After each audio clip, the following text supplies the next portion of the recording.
just a couple of people got this one wrong. So let's have a look at that then. Hopefully the first thing you can see that the two diodes here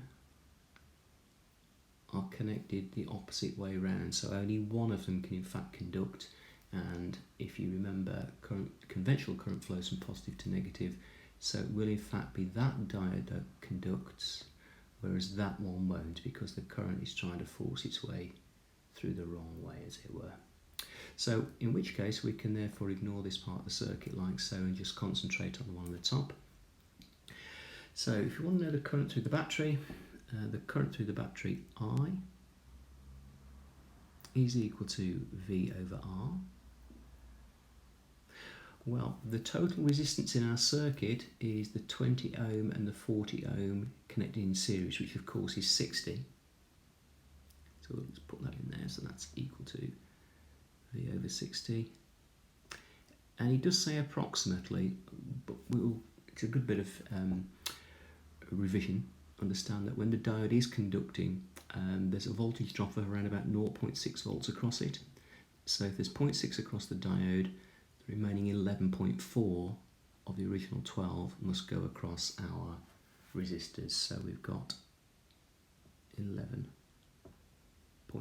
over 60, which is, I believe, 0.19 amps. And the closest one, it does say approximately here, would therefore be B. Okay, moving on to the next one, question 6. Probably the easiest question on the paper here, and yes, everyone got this, so I'll just very quickly talk through this rather than going through everything, the working out, etc. Essentially, you've got to find the resistance. R is equal to V over I. It says we want to find the resistance when the voltage is 4, so it's 4 over, and then we have to go up and read off the current, which is 8 times 10 to the minus 3 amps, because it's 8 milliamps, and that will give us an answer of 500 ohms, which is answer A. Okay, very straightforward, that one. Okay, question 7 is one of the more difficult questions on the paper, I think. It requires you to make the link to resistivity and its formula. So if you can remember, formula for resistivity, we give it the symbol Greek letter rho. It's equal to R A over L. Now, this term resistance per unit length in the question is in fact R over L. So if we rearrange our equation, so it follows that R over L is equal to rho over A, then you should be able to see that R over L, the resistance per unit length, is in fact proportional to 1 over A.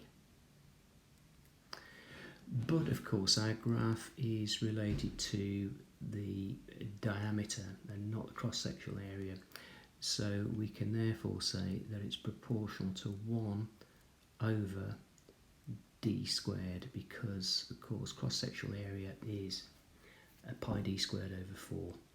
So the only graph that looks like a 1 over d squared shape would of course be graph D. So our answer to question 7 would be D. Okay, moving on to question 8.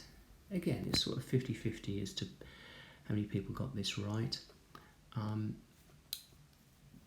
The first thing that's a little bit confusing is the fact that the variable resistor over here, it is actually not in line with the series resistor here. And normally when we draw circuits, we draw them so the resistor in series and then the voltmeter actually goes around the outside, but it actually makes no difference to the circuit at all. Okay, So once you've realised that, we're looking to find out what happens to the reading on the ammeter and the voltmeter when the resistance of our variable resistor is decreased. So if we've got our variable resistor and little resistor there, R, call it small r, in series with it, if the value of R goes down, then hopefully you can see, because those two resistors are in series, the current flowing through those resistors and hence through the ammeter will go up. Reduction in resistance will lead to an increase in current. So we're looking for answers A or B, and then we need to look at what happens to the potential difference across the variable resistor when its value decreases.